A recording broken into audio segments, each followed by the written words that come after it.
రైతు దినోత్సవం సందర్భంగా రైతే రాజు అనే నినాదం తప్ప రైతులకు ఏం ఒరిగింది ఏమీ లేదు.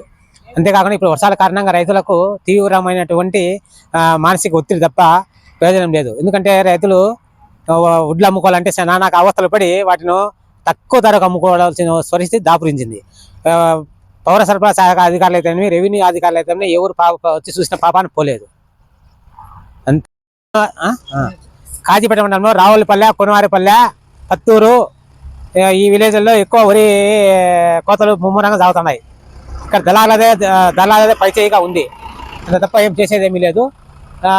రైతులను తీవ్రంగా నష్టానికి గురి చేయడం తప్ప వాళ్ళకు మేలు చేసే ఆలోచన ఎవరికి లేదు.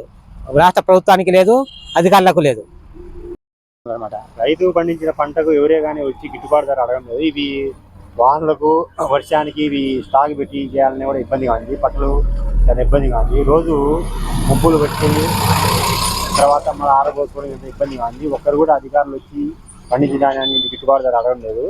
ధరలు కూడా ఆశాజనకంగా వీళ్ళు వ్యాపారస్తులు 10,000కు 9,000 అడుగుతున్నారు.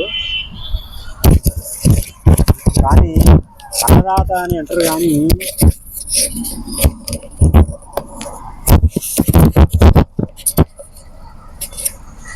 అన్నదాతను ఆదుకుంటే లేదు. రైతే రాదని మామూలుగా మనం మాటలు చెప్పడం వరకే పరిమితం అవుతుంది. కానీ అన్నదాతను ఆనుకునే ఎవరు లేరు. అధికారులు ఒక్కరు కూడా ఇప్పటి వరకు పండించిన ధాన్యానికి గిట్టుబాటు ధర ఇవ్వాలని ఒక్కరు కూడా వచ్చిన పాపానం పోలేదు. రోజు వర్షాలకు ముబ్బులు పట్టడము, మళ్ళీ సాయంకాలం కుప్ప పోసుకోవడం, ఆరబోసుకోవడం చాలా ఇబ్బందిగా ఉంది. పట్టలు కూడా లేవు పైన కప్పుకోవడానికి. ఇంతకుముందు 4 ఇయర్స్ బ్యాగ్ తారుమారు పట్టలు ఇచ్చేవాళ్ళు. ఇప్పుడు ఎవరే కానీ ఇవ్వడానికి కూడా ఇవ్వడం లేదు అధికారులు కూడా. ఈ ప్రభుత్వం గట్టిగా చర్యలు తీసుకొని చేయాలా. కానీ అధికారులు చెప్పడం వరకు కానీ గ్రౌండ్ లెవెల్లో మనకు ఇక్కడ చెప్పిన విధంగా చేయడం లేదు.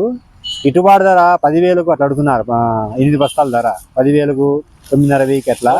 ఇంకా వాన పడితే కనుక ఇంకా ఘోరంగా అసలు రావడమే లేదు. అసలు ఒక నెల కిందట ధర బాగానే ఉండేది. ఇప్పుడు మరి వర్షానికి ఎవరు రావడం లేదు. ఇది ప్రభుత్వాలు కూడా చర్యలు తీసుకొని గ్రౌండ్ లెవెల్లో చూడాలి. చెప్పడం వరకు చేస్తాను కానీ గ్రౌండ్ లెవెల్లో అయితే పరిస్థితి వేరేగా ఉంది. ఒకరన్నా వచ్చి అధికారులు కానీ మామూలుగా స్థానిక ఎమ్మెల్యేలు కానీ వచ్చి గ్రౌండ్ లెవెల్లో చూస్తే తెలుస్తుంది అనమాట. రైతుల దగ్గర వచ్చి మాట్లాడితే కనుక మామూలుగా ఆఫీసులో కూర్చొని మాట్లాడితే ఏం తెలుస్తుంది ఏం తెలియదు.